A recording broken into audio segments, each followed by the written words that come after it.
بسم اللہ الرحمن الرحیم۔ حضرت سعد بنت سعد بن ربیع رضی اللہ عنہ فرماتی ہیں کہ حضور اقدس صلی اللہ علیہ وسلم جب تک مکہ میں رہے قبائل کو اللہ عز و جل کی دعوت دیتے رہے، جس کی وجہ سے آپ کو تکلیفیں پہنچائی جاتی رہیں اور برا بھلا کہا جاتا رہا، یہاں تک کہ اللہ تعالیٰ نے انصار کی اس قبیلے کو نصرت اسلام کی شرافت سے نوازنے کا ارادہ کیا۔ چنانچہ آپ انصار کے کچھ لوگوں کے پاس پہنچے جو عقبہ کے پاس بیٹھے ہوئے منی میں اپنا سر موڑ رہے تھے۔ راوی کہتے ہیں کہ میں نے حضرت سعد سے پوچھا کہ وہ کون لوگ تھے۔ انہوں نے بتایا کہ وہ 6 یا 7 آدمی تھے، جن میں بنی نجار کے 3 آدمی تھے، اسعد بن زرارہ اور عفرہ کے 2 بیٹے۔ انہوں نے باقی حضرات کا نام مجھے نہیں بتایا۔ فرماتی ہیں کہ حضور اقدس صلی اللہ علیہ وسلم نے ان کے پاس بیٹھ کر ان کو اللہ عز و جل کی دعوت دی اور ان کو قرآن پڑھ کر سنایا۔ چنانچہ ان لوگوں نے اللہ اور رسول کی بات کو مان لیا اور وہ اگلے سال بھی حج پر آئے۔ یہ بیعت عقبہ اولیٰ کہلاتی ہے۔ اس کے بعد بیعت عقبہ ثانیہ ہوئی۔ راوی کہتے ہیں کہ میں نے حضرت سعد سے پوچھا کہ حضور اقدس صلی اللہ علیہ وسلم مکہ میں کتنا عرصہ رہے؟ انہوں نے کہا، کیا تم نے ابو سرمہ قیس بن ابی انس کا کلام نہیں سنا؟ میں نے کہا، مجھے معلوم نہیں کہ انہوں نے کیا کہا ہے۔ چنانچہ انہوں نے مجھے ان کا یہ شعر پڑھ کر سنایا، ثوى في قریش بضع عشرة حجة يذکر لولاق صدیقا مواتیا۔ آپ نے قریش میں 10 سال سے زیادہ قیام فرمایا اور اس سارے عرصہ میں نصیحت اور تبلیغ فرماتے رہے، اور آپ یہ چاہتے تھے کہ کوئی موافقت کرنے والا دوست آپ کو مل جائے۔ اور بھی کئی شعر پڑھے جن کا تذکرہ حضرت ابن عباس رضی اللہ تعالیٰ عنہ کی حدیث میں باب نصرت میں عن قریب آئے گا۔ حضرت عقیل بن ابی طالب اور حضرت زہری فرماتے ہیں کہ جب مشرکین نے حضور اقدس صلی اللہ علیہ وسلم کے ساتھ بہت زیادہ سختی کا معاملہ شروع کیا تو آپ نے اپنے چچا عباس بن عبد المطلب سے فرمایا، اے میرے چچا، اللہ عز و جل اپنے دین کی مدد ایسی قوم کے ذریعے سے کریں گے جن کو قریش کی جابرانہ مخالفت معمولی بات معلوم ہوگی، اور جو اللہ کے ہاں عزت کے طلبگار ہوں گے۔ آپ مجھے بازار عکاظ میں لے چلیں اور مجھے عرب کے قبائل کی قیام گاہیں دکھائیں تاکہ میں ان کو اللہ عز و جل کی دعوت دوں اور اس بات کی دعوت دوں کہ وہ میری حفاظت کریں اور مجھے اپنے یہاں لے جا کر رکھیں تاکہ میں اللہ عز و جل کی طرف سے اللہ کے پیغام کو انسانوں تک پہنچا سکوں۔ راوی فرماتے ہیں کہ حضرت عباس رضی اللہ تعالی عنہ نے فرمایا، اے میرے بھتیجے، آپ عکاظ میں چلیں، میں بھی آپ کے ساتھ چلتا ہوں، آپ کو قبائل کی قیام گاہوں کو دکھاؤں گا۔ چنانچہ حضور صلی اللہ علیہ وسلم نے قبیل ثقیف سے ابتدا فرمائی اور پھر اس سال حج میں قبائل کو تلاش کر کے دعوت دیتے رہے۔ پھر جب اگلا سال ہوا جبکہ اللہ تعالیٰ نے آپ کو کھلم کھلا دعوت دینے کا حکم دیا تو اوس اور خزرج کے 6 آدمیوں سے آپ کی ملاقات ہوئی، جن کے نام یہ ہیں، اسعد بن زرارہ اور ابو الحیثم بن تیہان اور عبداللہ بن رواحہ اور سعد بن ربیع اور نعمان بن حارثہ اور عبادہ بن صامت۔ حضور اقدس صلی اللہ علیہ وسلم کی ان سے ملاقات منی کے دنوں میں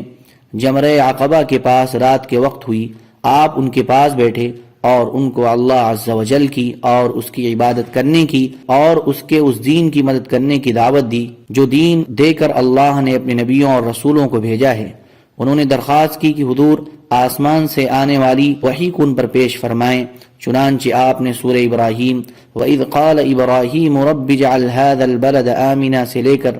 آخر تک پڑھ کر سنائی۔ جب انہوں نے قرآن سنا تو ان کے دل نرم پڑ گئے اور اللہ کے سامنے عاجزی کرنے لگے اور حضور کی دعوت کو قبول کر لیا۔ جب حضور اقدس صلی اللہ علیہ وسلم کی اور ان کی گفتگو ہو رہی تھی تو حضرت عباس بن عبد المطلب پاس سے گزرے تو انہوں نے حضور اقدس صلی اللہ علیہ وسلم کی آواز کو پہچان لیا اور فرمایا، اے میرے بھتیجے، یہ تمہارے پاس کون لوگ ہیں؟ آپ نے فرمایا، اے میرے چچا، یہ یثرب کے رہنے والے اوس و خزرج کے لوگ ہیں۔ ان کو بھی میں نے اسی بات کی دعوت دی جس کی دعوت ان سے پہلے دوسرے قبیلوں کو دے چکا ہوں۔ انہوں نے میری دعوت کو قبول کر کے میری تصدیق کی اور یہ کہا کہ وہ مجھے اپنے علاقے میں لے جائیں گے۔ چنانچہ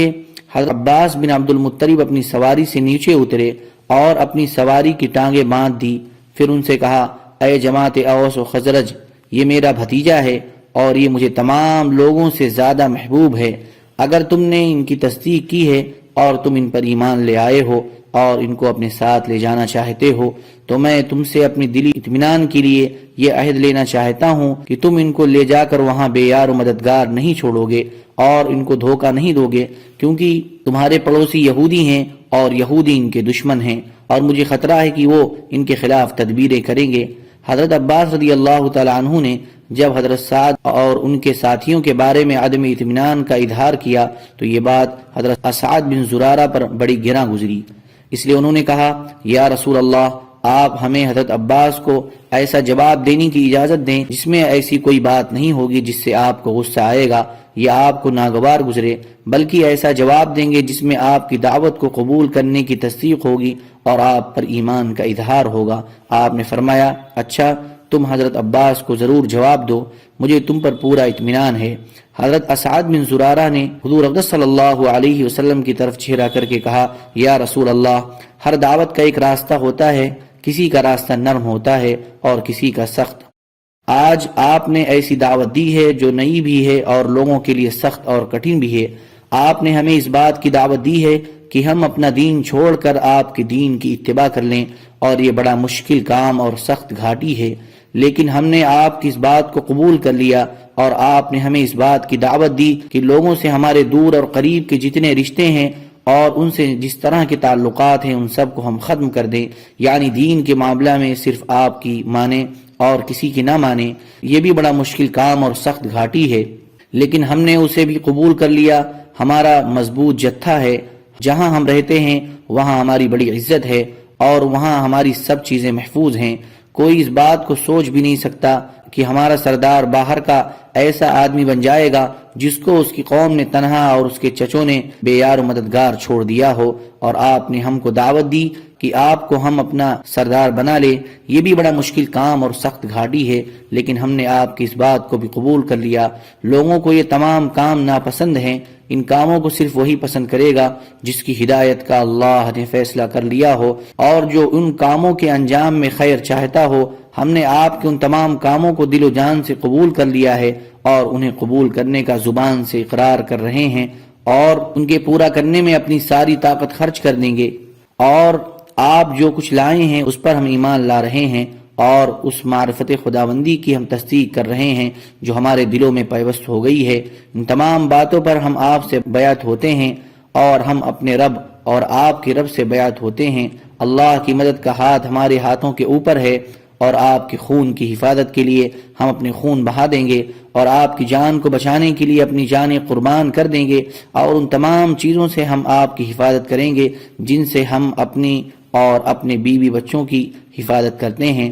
اگر ہم اپنے اس عہد کو پورا کریں گے تو اللہ کے لیے پورا کریں گے، اور اگر ہم اس عہد کی خلاف ورزی کریں گے تو یہ اللہ سے غداری ہوگی جو ہماری انتہائی بدنصیبی ہوگی۔ یا رسول اللہ، یہ ہماری تمام گزارشات سچی ہیں، اور ان گزارشات کو پورا کرنے کے لیے ہم اللہ ہی سے مدد مانگتے ہیں۔ اس کے بعد حضرت اسعد نے حضرت عباس بن عبد المطلب کی طرف چہرہ کر کے کہا، اے وہ شخص جو اپنی بات کہہ کر ہمارے اور نبی کریم صلی اللہ علیہ وسلم کے درمیان آ گیا ہے، اللہ ہی جانتا ہے کہ آپ کا ان باتوں سے کیا مقصد ہے۔ آپ نے یہ کہا کہ یہ آپ کے بھتیجے ہیں اور تمام لوگوں سے زیادہ آپ کے محبوب ہیں، تو ہم نے بھی ان کی وجہ سے اپنے قریب اور دور کے تمام رشتہ داروں سے تعلقات توڑ لیے ہیں، اور ہم اس بات کی گواہی دے رہے ہیں کہ یہ اللہ کے رسول ہیں، اللہ نے ان کو اپنے پاس سے بھیجا ہے، یہ جھوٹے نہیں ہیں، اور جو کلام یہ لائے ہیں وہ انسانوں کے کلام سے ملتا جلتا نہیں۔ باقی آپ نے جو یہ کہا کہ آپ ان کے بارے میں ہم سے تب مطمئن ہوں گے